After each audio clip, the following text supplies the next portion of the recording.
사돈 상견례장, 웃음과 덕담이 오가던 순간 물 한 잔 따르러 다가온 종업원의 얼굴을 본 그녀는 숨이 멎고 말았습니다. 이야기를 시작하기 전에 무료인 구독과 좋아요를 꼭 눌러주세요. 다음 영상 만드는데 큰 힘이 됩니다. 그럼 시작하겠습니다. 서울 강남의 번화가 화려한 불빛이 반짝이는 대로 옆으로 들어서면 잔잔한 기와 지붕과 전통 문양으로 꾸며진 고급 한식당이 자리하고 있습니다. 주말 저녁이면 예약된 방마다 웃음소리와 잔 부딪히는 소리가 흘러나오죠. 하지만 그중 하나의 방에서는 조금 다른 긴장감이 감돌고 있었습니다. 김순자는 단정한 한복을 입고 테이블 맨 끝에 앉아 손수건을 꼭 움켜쥔 채 조심스레 숨을 고르고 있었어요. 오래도록 기다린 아들의 상견례 자리였습니다. 가슴은 벅찼지만 알 수 없는 불안이 어깨를 눌렀죠. 이제라도 우리 집안에도 꽃길이 열리려나 내 젊은 날이 모두 헛된 건 아니었지. 순자는 속으로 중얼거리며 손끝이 떨리는 걸 느꼈습니다. 손수건이 조금씩 구겨져 갔어요. 그녀의 앞에는 아들 민수가 앉아 있었습니다. 35살 깔끔한 정장 차림의 민수는 평소보다 더 긴장한 듯 목소리를 낮추고 있었어요. 그 옆에는 약혼녀 지연이 단정한 원피스를 입고 앉아 밝은 미소로 주변을 살피고 있었죠. 교사라는 직업답게 차분하면서도 따뜻한 인상을 풍기는 지연이었습니다. 지연의 부모도 함께였어요. 지연 아버지는 60대 초반의 중후한 인상으로 사업가답게 풍기는 여유로움 속에 자존심이 묻어났습니다. 지연 어머니는 한복 차림으로 앉아 고개를 끄덕이며 웃었지만 눈빛에는 예리함이 숨어 있었죠. 사돈이 될 사람들끼리 처음 마주하는 자리였으니 겉으로는 화목하고 환한 분위기를 유지했지만 서로를 평가하는 눈길이 오가고 있었습니다. 민수 씨, 부모님이 참 고드시고 믿음직스러워 보이네요. 지연 아버지가 잔을 들며 말했어요. 민수는 얼굴이 붉어진 채 공손히 잔을 들어 올렸습니다. 감사합니다. 앞으로 최선을 다하겠습니다. 목소리는 떨렸지만 진심이 담겨 있었어요. 지연은 그런 민수를 바라보며 미소를 지었고 순자는 그 모습을 보며 잠시 마음이 놓이는 듯 했죠. 하지만 웃음과 대화가 이어지는 와중에도 순자의 가슴은 편치 않았습니다. 아들의 결혼이라는 큰 일을 앞두고 있지만 어쩐지 알 수 없는 그림자가 자꾸 마음을 흔드는 듯 했어요. 젊은 날 가슴 깊이 묻어둔 기억이 불쑥 떠오르는 순간마다 심장이 쿵 내려앉았습니다. 하지만 순자는 고개를 저으며 생각을 밀어냈어요. 아니야, 오늘은 좋은 날이야. 나쁜 생각을 하면 안 돼. 식탁에는 화려한 한정식이 차려졌습니다. 전체 요리부터 곱게 차려진 반찬들, 구수한 국물 요리가 자리를 잡았어요. 사돈 어머니는 정갈하게 젓가락을 들어 담백한 음식을 맛보며 입을 열었습니다. 이 집 음식이 참 깔끔하네요. 상견례 장소로 딱입니다. 분위기가 조금씩 부드러워졌고 서로 웃음이 오갔어요. 그러나 그 순간 순자의 손끝에 힘이 들어갔습니다. 손수건이 주름지며 땀에 젖었죠. 겉보기엔 화목한 웃음소리가 방 안을 채우고 있었지만 순자의 눈빛에는 설명할 수 없는 불안이 잠시 스쳤어요. 이유 없는 떨림, 그리고 오래된 기억의 그림자가 서서히 되살아나는 듯 했습니다. 하늘이 오늘은 제발 나를 시험하지 말아야 하는데 이 순간만큼은 그냥 행복해야 하는데 순자는 속으로 되뇌며 그 바람을 삼키고 고개를 떨궜습니다. 그녀의 두 눈에는 이미 보이지 않는 먹구름이 몰려오고 있었어요. 식당 안의 공기는 점점 따뜻해지고 있었습니다. 상견례라는 자리가 원래는 긴장되기 마련이지만 서로 웃고 건배를 주고받으며 분위기가 조금씩 풀려갔어요. 순자는 잔잔히 흐르는 대화를 들으며 애써 마음을 다잡았습니다. 그래, 이대로만 흘러가면 되는 거야. 우리 민수도 이제야 가정을 이루는구나. 그러나 불길한 그림자는 언제나 방심한 순간에 찾아오는 법이었죠. 물 더 드리겠습니다. 낯익은 듯 낯선 목소리가 순자의 귀를 때렸어요. 순자는 반사적으로 고개를 들었습니다. 순간 시선이 굳어버렸죠. 젊은 남자 종업원이 물병을 들고 테이블 옆에 서 있었습니다. 검은색 앞치마에 단정한 셔츠 차림, 깔끔하게 넘긴 머리를 한 모습이었어요. 식당에서 흔히 볼 수 있는 평범한 직원이었지만 그 얼굴은 순자의 가슴 깊은 곳을 후벼 팠습니다. 순자의 눈이 크게 떨렸어요. 손에 들린 젓가락이 바닥에 짤그랑하고 떨어졌습니다. 방 안의 사람들이 잠시 놀라 고개를 돌렸지만 금세 대화를 이어갔어요. 그러나 순자의 눈은 이미 그 종업원에게서 떨어지지 않았습니다. 저건 태호? 아니야, 그럴 리가 없어. 속으로 중얼거린 순간 오래 묻어두었던 기억이 파도처럼 몰려왔어요. 30여 년 전 누구에게도 말하지 못한 치욕과 죄책감. 세상의 손가락질을 견디지 못하고 부모의 눈을 피해 고아원에 맡겼던 처사이. 그 아이의 얼굴이 어른거렸습니다. 종업원은 아무렇지 않은 표정으로 물을 따르고 있었어요. 그러나 그의 손목에 희미하게 남은 흉터가 눈에 들어왔습니다. 둔탁한 충격이 가슴을 내려쳤죠. 순자의 심장이 미친 듯 뛰었어요. 저 흉터 내가 젖먹이었던 아이를 안고 계단에서 굴러떨어졌을 때 생긴 그 흉터 하늘이여, 이럴 수가 있습니까? 순자의 손이 부들부들 떨리며 숟가락을 다시 집으려 했지만 제대로 잡히지 않았습니다. 땀에 젖은 손끝이 미끄러지고 얼굴은 창백하게 질렸어요. 민수가 눈치를 채고 어머니를 향해 물었습니다. 엄마, 어디 안 좋아? 얼굴이 왜 그래요? 순자는 억지 미소를 지으며 고개를 저었어요. 아니야, 괜찮아. 그냥 조금 더워서 그래. 그러나 그녀의 시선은 여전히 종업원에게서 떨어지지 않았습니다. 눈빛은 흔들리고 목구멍은 타들어가는 듯 메말랐죠. 사돈 어머니가 순자의 표정을 살짝 흘끗 보며 눈썹을 찌푸렸어요. 괜찮으세요? 혹시 몸이 편찮으신가 해서요. 아니에요. 제가 괜한 걱정을 드렸네요. 괜찮습니다. 순자는 손수건으로 이마에 식은 땀을 닦으며 애써 태연하게 대답했습니다. 하지만 내면에서는 소용돌이가 몰아치고 있었어요. 아니야, 우연이겠지. 세상에 닮은 얼굴이 어디 한둘이냐. 내가 지금 괜히 과민한 거야. 그렇게 스스로를 달래려 했지만 눈앞의 청년은 마치 오래전 잃어버린 그 아이가 자라 눈앞에 나타난 듯 너무나 닮아 있었습니다. 종업원이 물을 따르고 방을 나서자 순자는 그 뒷모습을 놓치지 않고 바라봤어요. 어깨각도, 발걸음의 리듬까지 똑같았습니다. 순간 가슴이 쿵 내려앉았죠. 30년 동안 묻어두었던 기억이 현실이 되어 눈앞에 나타난 것만 같았어요. 순자의 손이 또다시 떨렸습니다. 젓가락이 그릇에 부딪혀 작은 소리가 났어요. 방 안의 웃음소리는 멀게만 느껴지고 귀에는 자기 심장 뛰는 소리만 가득했습니다. 순자는 속으로 비명을 질렀어요.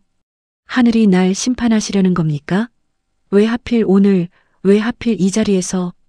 종업원이 테이블 옆을 스쳐 지나가는 순간 순자의 온몸이 굳어버렸습니다. 그는 고개를 살짝 숙이고 아무렇지 않게 지나가려 했지만 그 뒷모습은 순자의 심장을 무자비하게 후벼 팠어요. 어깨를 조금 앞으로 내밀며 걷는 습관, 발 뒤꿈치를 살짝 끌 듯 내딛는 걸음걸이, 그리고 고개를 숙였을 때 드러나는 여성까지 모든 것이 너무 익숙했습니다. 순자는 손수건을 꼭 쥐며 심장이 터질 듯 요동치는 것을 억누르려 했어요. 그러나 눈앞에서 현실과 과거가 겹쳐졌습니다. 20살 그때의 기억이 그녀의 머릿속을 가득 메웠죠. 1980년대 후반 20살의 순자. 세상의 눈을 피하느라 밤마다 이불을 뒤집어 쓰고 울던 날들이었어요. 혼자서 몰래 아이를 낳았을 때의 공포와 절망감. 부모님이 알면 집안이 망신이라고 친척들조차 등을 돌릴까 두려워 아무에게도 말하지 못했습니다. 결국 순자는 눈물을 머금고 아이를 고아원에 맡겼어요. 그날 아이가 울부짖으며 그녀의 손을 잡았던 그 순간이 생생히 떠올랐습니다. 엄마. 갓난아기의 울음소리가 귀에 다시 울려 퍼지는 듯 했어요. 순자는 두 눈을 질끈 감았습니다. 지금 눈앞에 선 종업원의 뒷모습과 그때 고아원 문 앞에서 손을 뻗던 아기의 모습이 겹쳐졌어요. 가슴이 찢어지는 듯 아려왔습니다. 아니야, 아닐 거야. 내가 본 게 잘못일 거야 하지만 저 발걸음, 저 어깨, 저 눈빛까지. 순자의 숨이 거칠어졌어요. 얼굴은 점점 창백해지고 손끝이 푸르스름하게 질렸습니다. 민수가 옆에서 걱정스러운 눈빛으로 어머니를 살폈어요.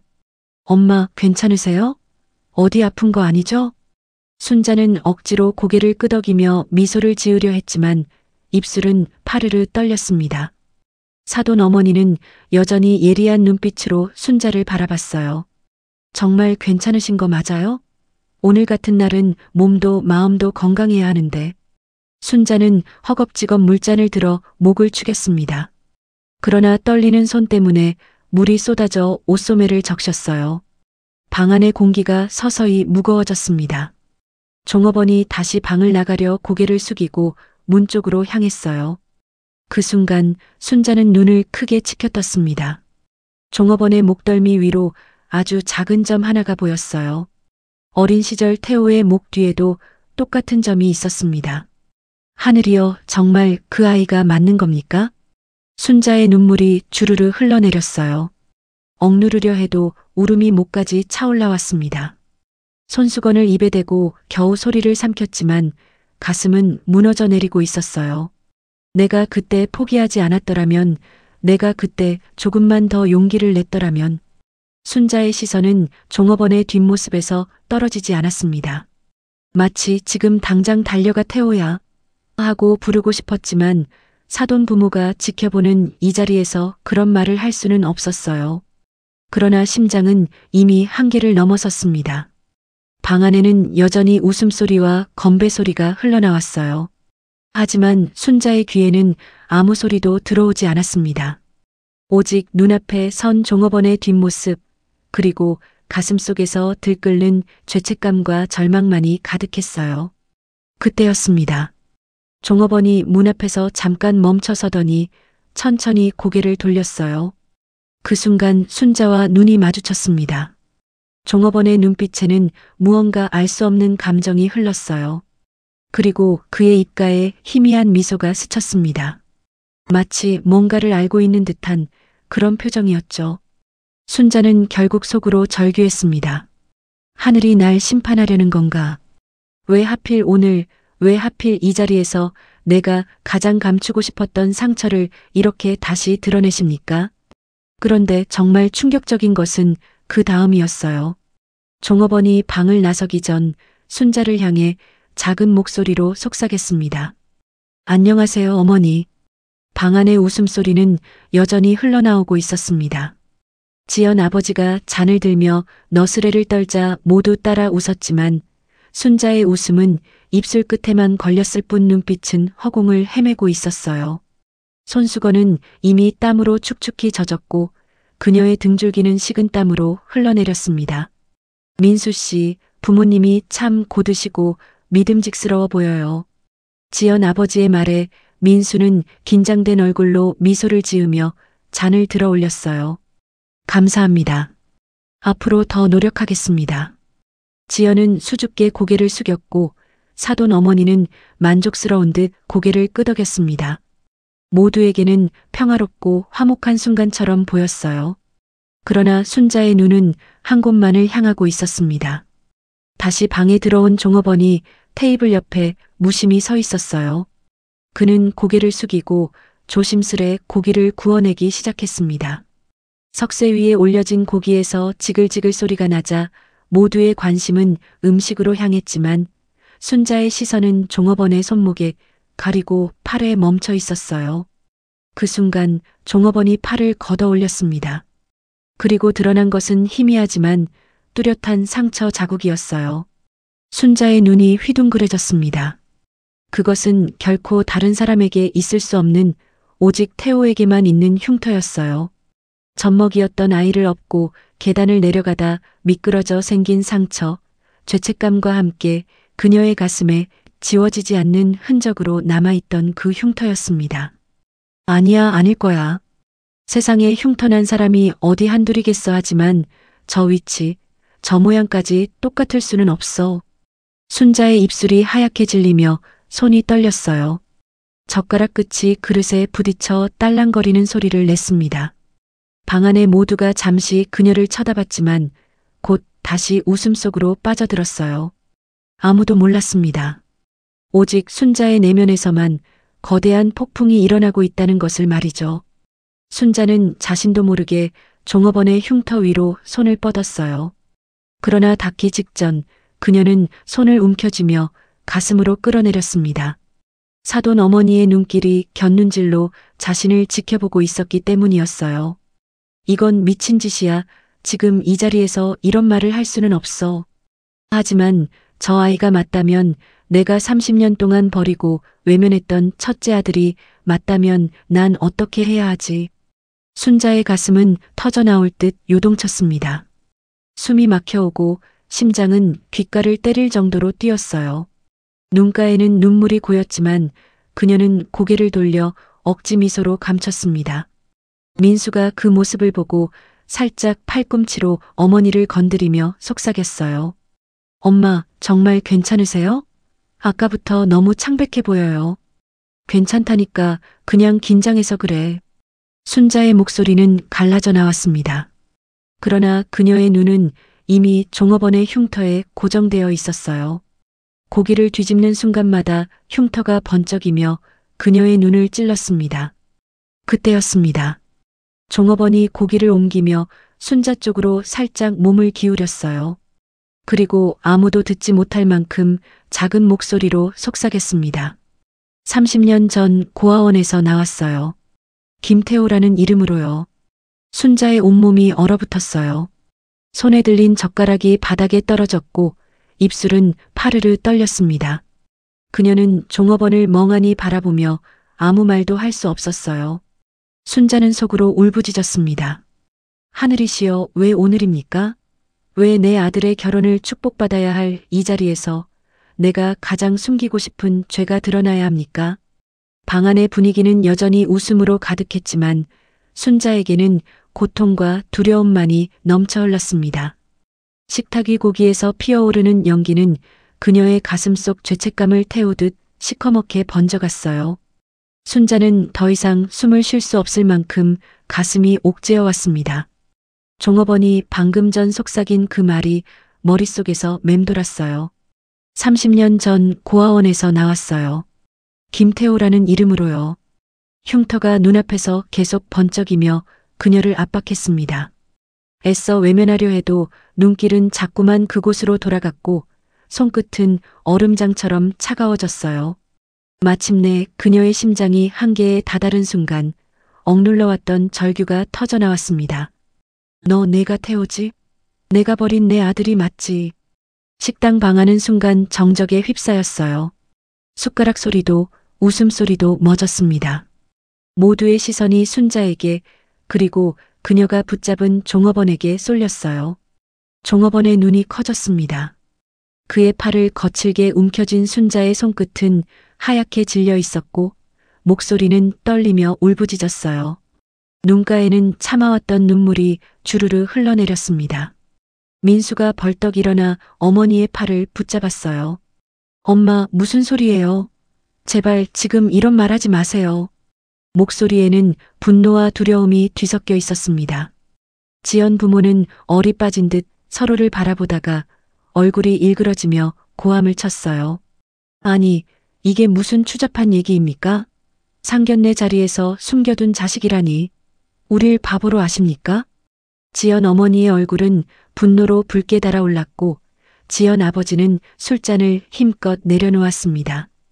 쾅 하는 소리가 방 안의 공기를 갈랐어요. 종업원은 잠시 말없이 서 있었습니다. 그의 눈빛은 흔들렸고 입술은 굳게 닫혔어요. 하지만 이내 떨리는 목소리로 조심스레 입을 열었습니다. 아니라고 하면 믿으시겠습니까? 그 순간 순자의 다리가 풀려 휘청거렸어요. 그녀는 종업원의 팔을 더 강하게 움켜쥐며 오열했습니다. 내가 아니면 대체 누가 이 흉터를 가지고 있단 말이냐? 하늘이 날 벌하시는구나. 내가 벌인 죄를 이렇게 되갚게 하시는구나. 민수는 절규했어요. 엄마, 제발 그만하세요. 이게 무슨 망신이에요. 제 결혼이 어떻게 되겠어요. 그의 목소리는 분노로 갈라졌지만 눈동자에는 두려움과 혼란이 가득했습니다. 사돈 아버지는 의자를 밀치며 벌떡 일어섰어요. 이런 집안과 어떻게 혼인을 합니까? 숨겨둔 자식이 있다니 이 결혼은 도저히 안 되겠습니다. 분노에 찬 그의 목소리가 방안을 뒤흔들었습니다. 지연은 눈물을 글썽이며 민수의 손을 붙잡았어요. 민수 씨, 이게 무슨 말이에요? 정말이에요? 왜 저런 말씀이 나오시는 거예요? 민수는 대답하지 못한 채 고개를 떨궜습니다. 순자는 울부짖으며 종업원의 어깨를 붙잡고 흔들었어요. 미안하다 태호야, 엄마가 널 버렸어. 용서해다오, 제발. 목소리는 찢어질 듯 떨렸고 눈물은 쏟아져 내렸습니다. 종업원은 눈을 감고 잠시 고개를 떨궜어요. 그리고는 다시 눈을 뜨며 낮은 목소리로 말했습니다. 그럼 왜 그때는 절 찾지 않으셨습니까? 왜 저는 버려져야 했습니까? 그 말에 방 안 공기는 완전히 무너졌어요. 웃음과 환희로 시작했던 상견례 자리는 한순간에 오열과 고함, 분노로 가득 찬 아수라장이 되었습니다. 술잔은 쓰러지고 고기는 타들어갔으며 모든 이의 얼굴은 절망으로 얼어붙었어요.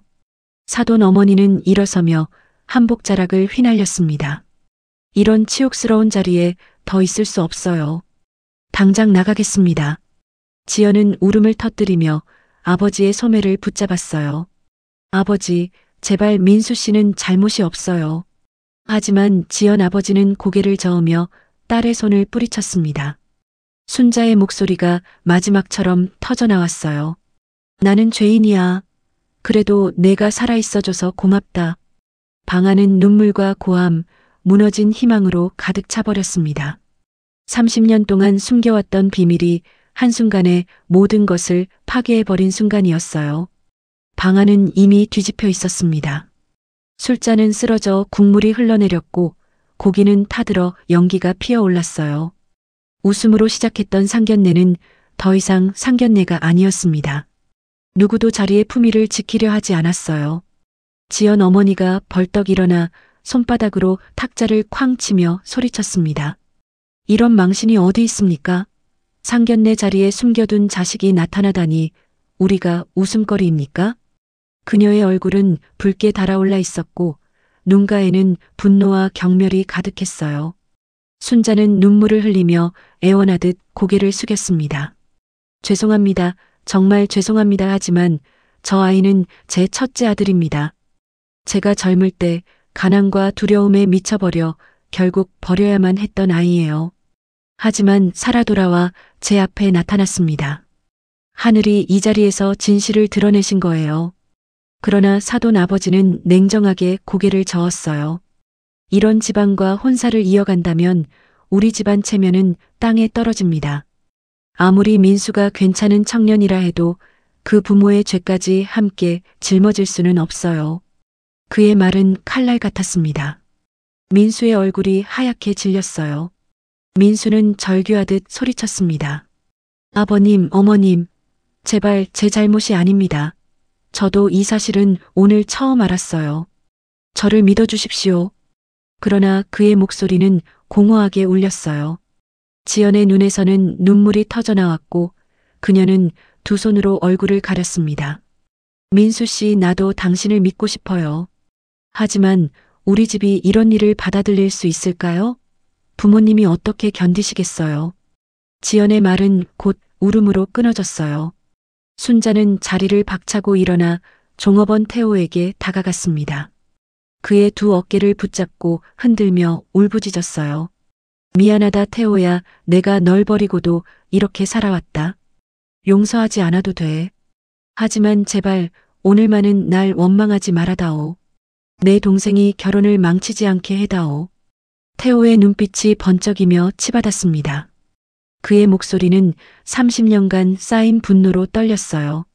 원망하지 말라고요? 저는 30해 동안 이름도 없이 가족도 없이 살아왔습니다.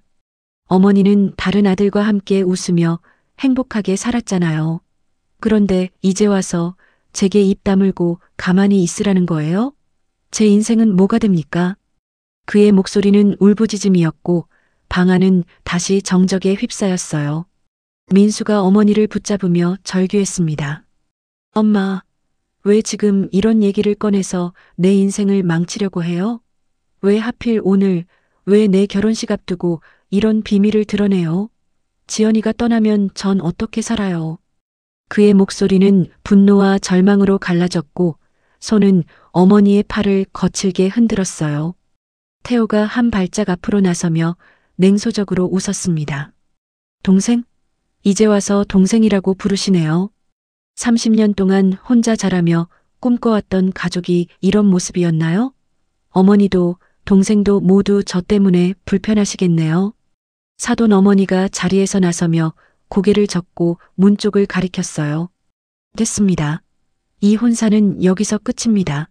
우리는 더 이상 이런 자리에서 한순간도 앉아 있을 수 없어요.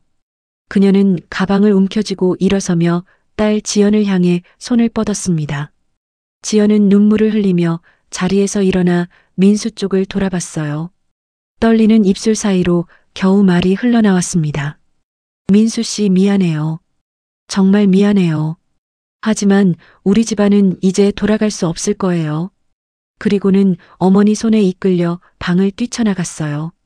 민수가 지연을 부르며 뒤따라 달려나가려 했지만 태호가 그의 앞을 막아섰습니다. 이제야 제 존재가 얼마나 큰 짐인지 아시겠어요? 30년 전에 버려졌던 제가 다시 나타나서 모든 걸 망쳤네요. 순자의 무릎이 꺾였어요.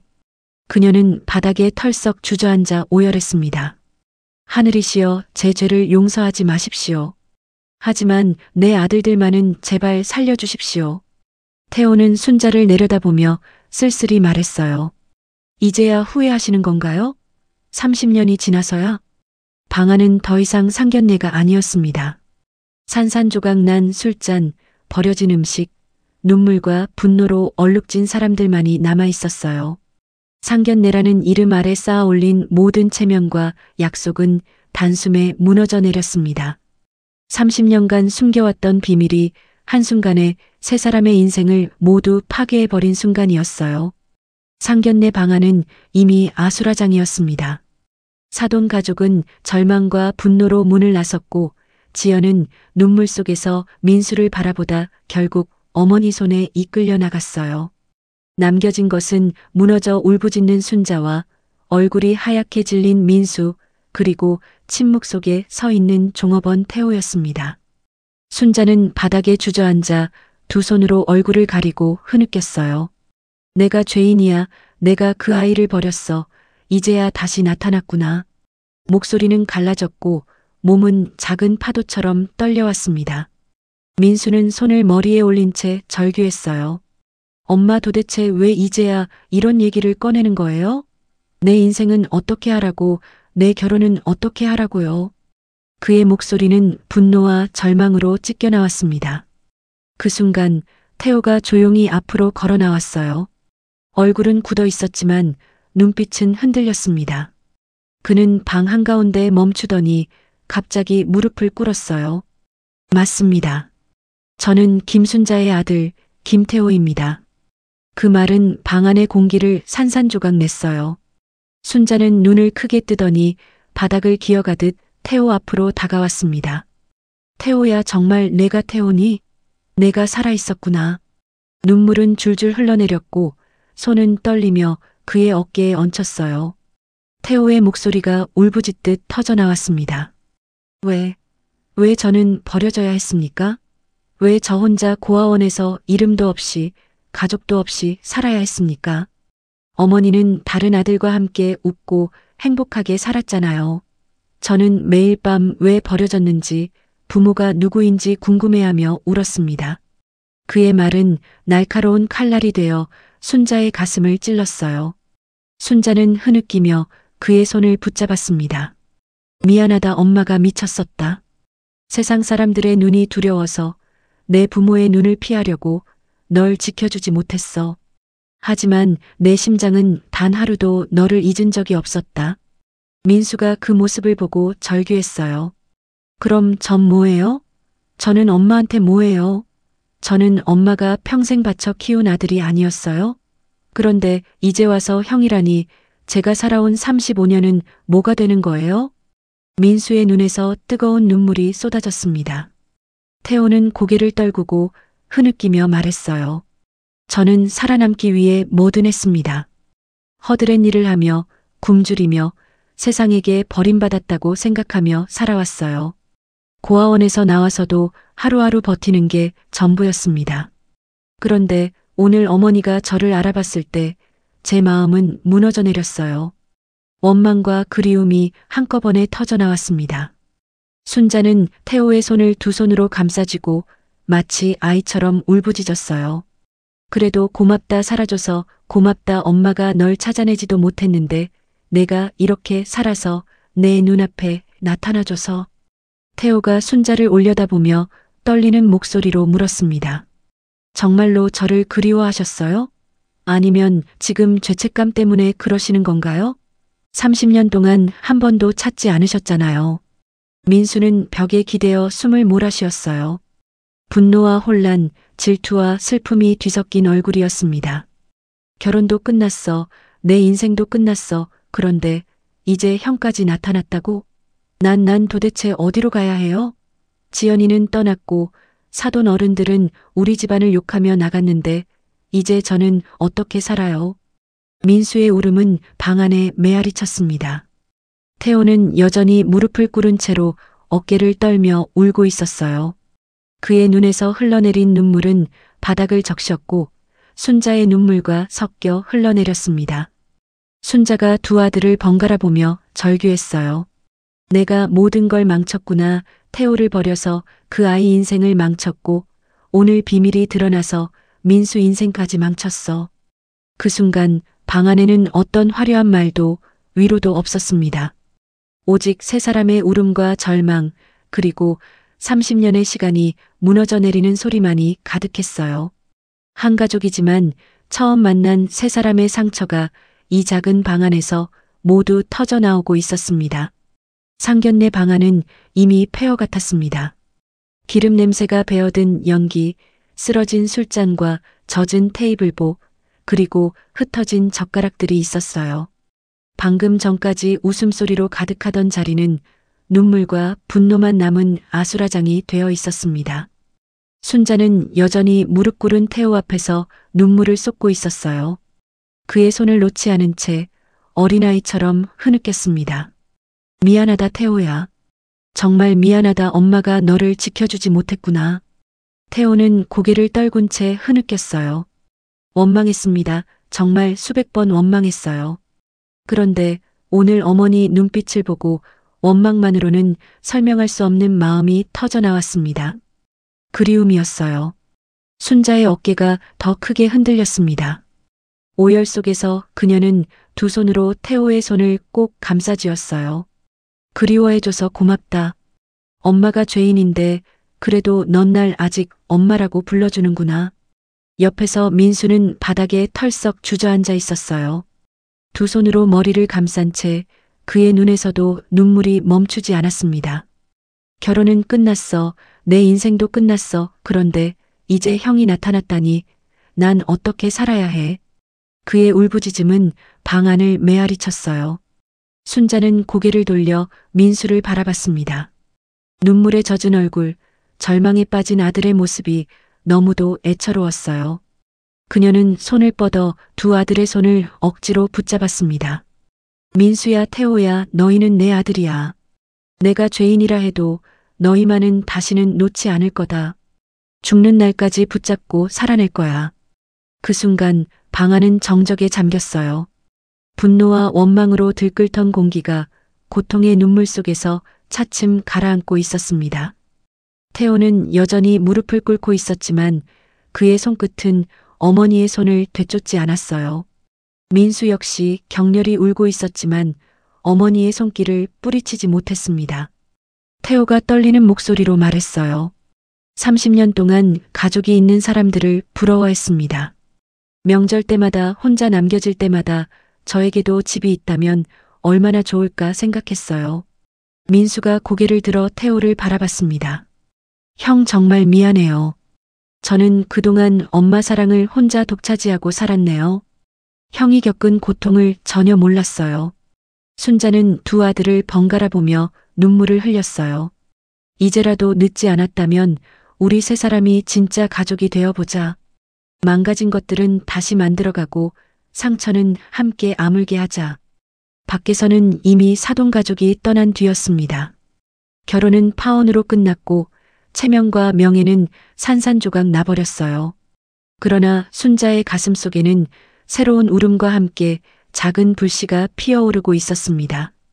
하늘이 내 집안을 무너뜨렸지만 대신 잃었던 아들을 돌려주셨구나. 순자는 무너진 자리에서 두 아들을 꼭 껴안았어요. 눈물 속에서도 굳은 다짐이 섞여 있었습니다. 비록 상견례는 파국이었지만 진짜 가족 사이의 새로운 인연은 이제 시작되고 있었어요. 30년 만에 다시 만난 모자, 그리고 처음으로 형을 알게 된 아들. 세 사람의 눈물은 이제 원망이 아닌 새로운 희망을 담고 있었습니다. 상견례는 무너졌습니다. 결혼은 끝이 났습니다. 그러나 세상에 단 한 번 버린 인연, 30년의 시간을 건너 다시 이어졌습니다. 죄와 눈물 속에서 다시 마주한 모자의 운명. 그것이 이 이야기의 끝이자 또 다른 시작이었습니다. 끝까지 들어주셔서 감사합니다. 구독과 좋아요 꼭 눌러주시고 오늘도 행복하세요.